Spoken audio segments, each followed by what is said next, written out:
അപ്പോൾ അത് പിന്നെ കൃഷി വകുപ്പുമായിട്ട് ബന്ധപ്പെട്ട് മാർക്കറ്റ് സർവേ നിങ്ങൾ നോക്കിയിട്ടുണ്ടോ? കാരണം അത് നോക്കണം. കാരണം ഇതിനേക്കാൾ മികച്ച സാങ്കേതികം ഇത് ഉണ്ടെങ്കിൽ അതിലേക്ക് ആളുകൾ പോകും. കേരളത്തിൽ നിന്നും വ്യാപകമായിട്ട് എൻക്വയറി വരുന്നുണ്ട്, പുറത്തുനിന്നും വരുന്നുണ്ട്. കാരണം ഇത് ലോ കോസ്റ്റ് ആയിട്ട് നമുക്ക് പിന്നെ ഉണ്ടാക്കാവുന്നേ ഉള്ളൂ. അതായത് 4500 രൂപ മാത്രമേ ഒരു മെഷീൻ മാനുവലായിട്ട് ഓപ്പറേറ്റ് ചെയ്യാവുന്ന ഒരു മെഷീൻ 4500 പേറ്റന്റ് ചെയ്യാനുള്ള പേറ്റന്റ് ആപ്ലിക്കേഷൻ കൊടുത്തിട്ടുണ്ട്. കിട്ടിയിട്ടില്ലെന്നേ ഉള്ളൂ. ആപ്ലിക്കേഷൻ ആൾറെഡി സബ്മിറ്റ് ചെയ്തിട്ടുണ്ട്. ഇനി നമുക്ക് മാർക്സ് അറിയാനുള്ള സമയമാണ്.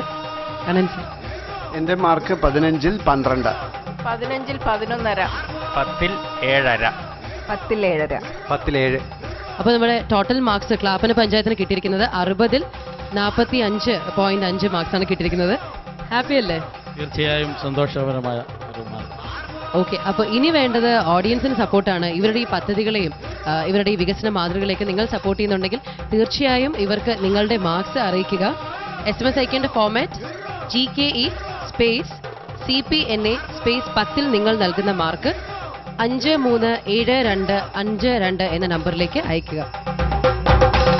ഗ്രീൻ കേരള എക്സ്പ്രസ് ഇനി സഞ്ചരിക്കാൻ പോകുന്നത് കുറ്റ്യാടി ഗ്രാമപഞ്ചായത്തിലേക്കാണ്. അതിനു മുൻപായി നമുക്കൊരു ചെറിയ ഇടവേള.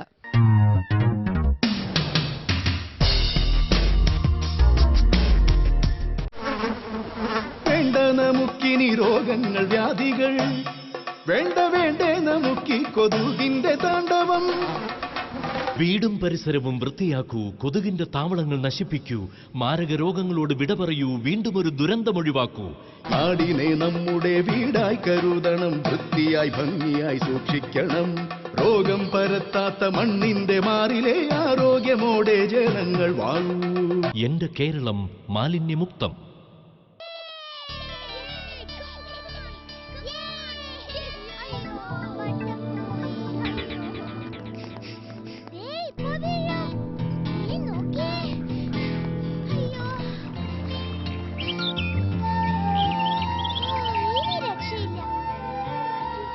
മാലിന്യമുക്തമായ ഒരു കേരളം ലക്ഷ്യമെങ്കിൽ വ്യക്തി ശുചിത്വം പോലെ സാമൂഹിക ശുചിത്വവും പാലിക്കണം. മാലിന്യമുക്ത കേരളത്തിനായി നമുക്ക് ഒരുമിച്ച് പ്രയത്നിക്കാം. എന്റെ കേരളം മാലിന്യമുക്തം.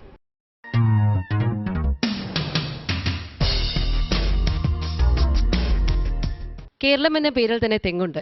കുറ്റ്യാടി എന്ന സ്ഥലനാമത്തിൽ തെങ്ങില്ലെങ്കിൽ കൂടി ഈ ഗ്രാമം ഇന്ന് ലോകത്തിന് മുന്നിൽ അറിയപ്പെടുന്നത് കുറ്റ്യാടി തേങ്ങകളുടെ പേരിലാണ്. ഇന്ന് ഗ്രീൻ കേരള എക്സ്പ്രസിന്റെ ഈ വേദിയിലേക്ക് അവരെത്തുന്നത് പക്ഷേ മറ്റൊരു കഥയുമായിട്ടാണ്. അതെന്താ നമുക്കറിയാം. സ്വാഗതം ചെയ്യാം കോഴിക്കോട് ജില്ലയിലെ കുറ്റ്യാടി ഗ്രാമപഞ്ചായത്തിലെ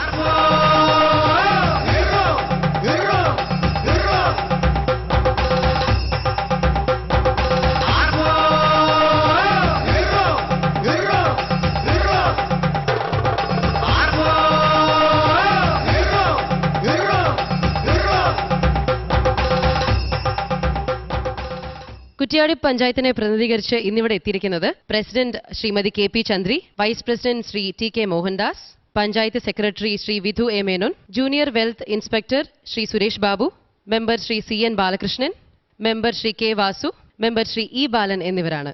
ആദ്യമായി പഞ്ചായത്ത് പ്രസിഡന്റിനെ ഈ വേദിയിലേക്ക് ക്ഷണിക്കുന്നു. കോഴിക്കോട് ജില്ലയിലെ കിഴക്കൻ മലയോര മേഖലയുടെ ഒരു കേന്ദ്രമാണ് ഞങ്ങളുടെ കുറ്റ്യാടി ഗ്രാമപഞ്ചായത്ത്. കോട്ടയം രാജാവായ പഴശ്ശിരാജ കോട്ടയ്ക്ക് കുറ്റിയടിക്കാൻ വേണ്ടി കുറ്റ്യാടിയിലെത്തുകയും കോട്ടയ്ക്ക് വേണ്ടി കുറ്റിയടിച്ച പ്രദേശമാണ് പിന്നീട് കുറ്റ്യാടി എന്ന് അറിയപ്പെടുന്നത്. Thank you. നമുക്ക് എന്തായാലും ഇനി ഈ ഗ്രാമത്തിനെ കുറിച്ച് കൂടുതൽ അറിയാം. ഗ്രാമകാഴ്ചകൾ കണ്ടിട്ട് മടങ്ങിയെത്താം.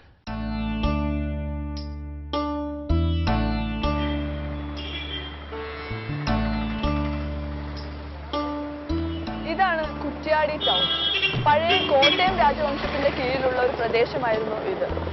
അന്ന് ഈ സ്ഥലത്തിന്റെ പേര് അമ്പ്ലാഡ് എന്നായിരുന്നു. പഴശ്ശി രാജാവ് കുറ്റിയടിച്ച സ്ഥലമാണ് പിന്നീട് കുറ്റ്യാടിയായി മാറിയത്.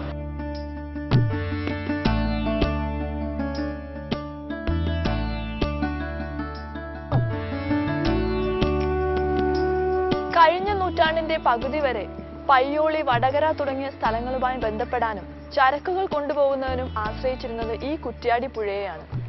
മരങ്ങളും തേങ്ങയും ഈറ്റയും മറ്റും തെരുപ്പം കെട്ടി കൊണ്ടുപോകുന്നതും പുരത്തോണിയിൽ ചരക്കുകൾ ഇറക്കുന്നതും ഇന്നും കുറ്റ്യാടിക്കാരുടെ സജീവമായ ഓർമ്മകളാണ്.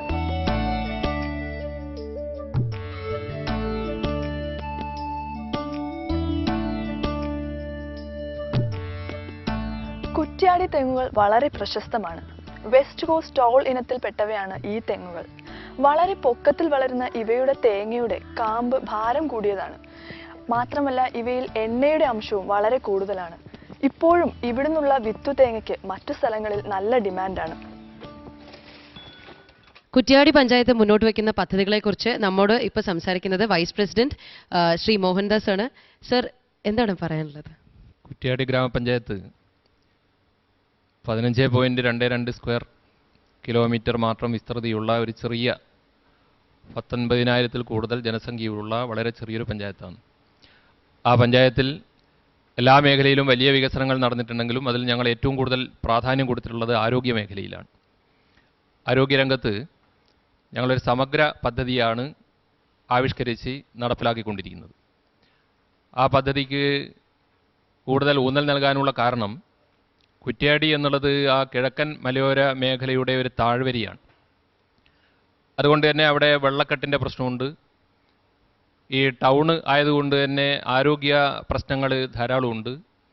ഈ വയനാട് ബാംഗ്ലൂർ റൂട്ട് അതിലേറ്റവും എളുപ്പത്തിലെത്തിച്ചേരാനുള്ള ടൗൺ എന്നുള്ളത് കൊണ്ട് തന്നെ മറ്റ് സ്റ്റേറ്റുകളിൽ നിന്നൊക്കെ ധാരാളം ആൾക്കാർ അവിടെ താമസിക്കുകയും അവരുമായിട്ടുള്ള ഇടപഴകുന്ന പ്രശ്നങ്ങളുണ്ട്. അതുകൊണ്ട് തന്നെ ആരോഗ്യ പ്രശ്നത്തിന് കൂടുതൽ ഊന്നൽ നൽകണം എന്നുള്ളതിൻ്റെ അടിസ്ഥാനത്തിലാണ് ഞങ്ങൾ ആരോഗ്യ മേഖല കേന്ദ്രീകരിച്ചുകൊണ്ട് ഒരു സമഗ്ര സർവേ 2006 അവസാനം നടത്തിയിട്ടുള്ളത്. തീർച്ചയായും ഇതിനെക്കുറിച്ച് നമുക്ക് കൂടുതലായിട്ട് ചർച്ച ചെയ്യാം. അതിനു മുൻപ് കുറ്റ്യാടി പഞ്ചായത്തിന്റെ വികസന കാഴ്ചകൾ കണ്ട് നമുക്ക് തിരിച്ചു വരാം. നമ്മുടെ സമൂഹത്തിന്റെ മുഖ്യധാരയിലല്ലാതെ ചിലർ നമ്മോടൊപ്പം ജീവിക്കുന്നുണ്ട്. ജന്മന അംഗവൈകല്യം ബാധിച്ചവർ, ബുദ്ധി വളർച്ചയില്ലാത്തവർ. മറ്റു ചിലർ പെട്ടെന്നൊരു ദിവസം മുഖ്യധാരയിൽ നിന്നും അപ്രത്യക്ഷരായവരാണ്. അപകടം മൂലമോ രോഗപീഠ മൂലമോ ശരീരം തളർന്നവർ, വൈകല്യം ബാധിച്ചവർ. ഇവർക്കൊക്കെ ഒരു താങ്ങാവുകയാണ് കുറ്റ്യാടി പഞ്ചായത്തിന്റെ ആരോഗ്യരംഗത്തുള്ള പദ്ധതികൾ. കുറ്റ്യാടി ഗ്രാമപഞ്ചായത്തിന്റെ സമഗ്ര ആരോഗ്യ പരിപാലന പദ്ധതി ആരംഭിക്കുന്നത് 2006 ആയുർദളം പദ്ധതിയിലൂടെയാണ്. 2007 ജനുവരിയിൽ സംഘടിപ്പിച്ച സമഗ്ര ആരോഗ്യ ശുചിത്വ സർവേയുടെ കണ്ടെത്തലുകളുടെ അടിസ്ഥാനത്തിലാണ് പഞ്ചായത്ത് പരിപാടികൾ ആവിഷ്കരിച്ച് നടപ്പിലാക്കുന്നത്. കുറ്റ്യാടി പഞ്ചായത്തിന്റെ പരിരക്ഷാ പദ്ധതിയുടെ ഭാഗമായുള്ള ഹോം കെയർ ടീം അവരുടെ യാത്ര തുടങ്ങുകയാണ്. തീർത്തും ശയ്യാവലംബികളായ രോഗികളെ വീടുകളിൽ ചെന്ന് ശുശ്രൂഷിക്കാനാണ് ആഴ്ചയിൽ ഒരു തവണയുള്ള ഇവരുടെ ഈ യാത്ര. ഇന്ന് കുറച്ചു ദൂരം നമുക്കും ഇവരോടൊപ്പം പോയി നോക്കാം.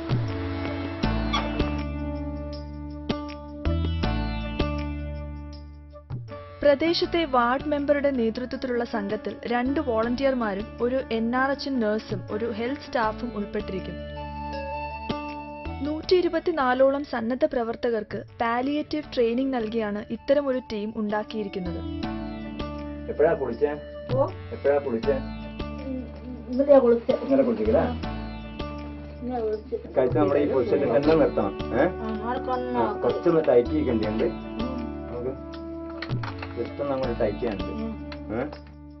ഈ രോഗികൾക്ക് മാസത്തിൽ ഒരു തവണ അരി, ഗോതമ്പ്, പയർ വർഗ്ഗങ്ങൾ തുടങ്ങി 21ഓളം സാധനങ്ങൾ അടങ്ങിയ ഫുഡ് കിറ്റും വിതരണം ചെയ്യുന്നുണ്ട്. സ്നേഹവും പരിചരണവും ഒക്കെയായി ഇവർ ഇങ്ങനെ 82ഓളം രോഗികളെ സന്ദർശിക്കാറുണ്ട്. 124ഓളം പേർക്ക് പാലിയേറ്റീവ് വോളണ്ടിയർ ട്രെയിനിങ് നൽകിയാണ് പഞ്ചായത്ത് ഇത്തരമൊരു ടീമിനെ രൂപപ്പെടുത്തിയെടുത്തത്.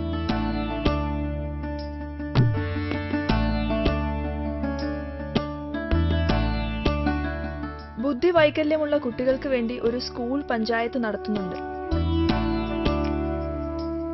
20 കുട്ടികളാണ് ഈ ബഡ് സ്പെഷ്യൽ സ്കൂളിൽ പഠിക്കുന്നത്. ഈ കുട്ടികൾക്കുള്ള ഭക്ഷണം, സ്കൂളിലേക്കുള്ള വാഹനം, യൂണിഫോം, കുട തുടങ്ങിയ സൗകര്യങ്ങളും പഞ്ചായത്ത് നൽകുന്നുണ്ട്. സ്പെഷ്യൽ എഡ്യൂക്കേഷനിൽ പ്രത്യേക പരിശീലനം നേടിയ ഒരു ടീച്ചറും സഹായിയുമാണ് ഇവിടെ കുട്ടികൾക്ക് നിർദ്ദേശം നൽകുന്നത്. ടീച്ചറെ, ഇവിടെ എന്തൊക്കെ ട്രെയിനിങ് കുട്ടികൾക്ക് കൊടുക്കുന്നത്?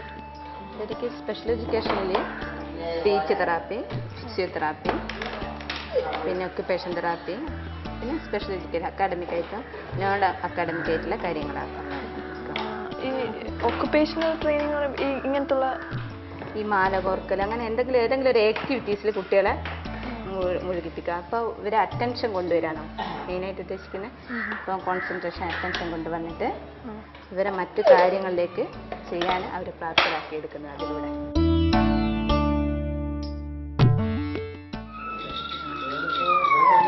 ജന്മന ചലന വൈകല്യം ബാധിച്ചവർക്കും പക്ഷാഘാതം പോലുള്ള രോഗങ്ങൾ ബാധിച്ച് ശരീരം തളർന്നു പോയവർക്കും ഫിസിയോതെറാപ്പി നടത്തുന്ന കരുണ സ്പാസ്റ്റിക് സെന്ററാണിത്.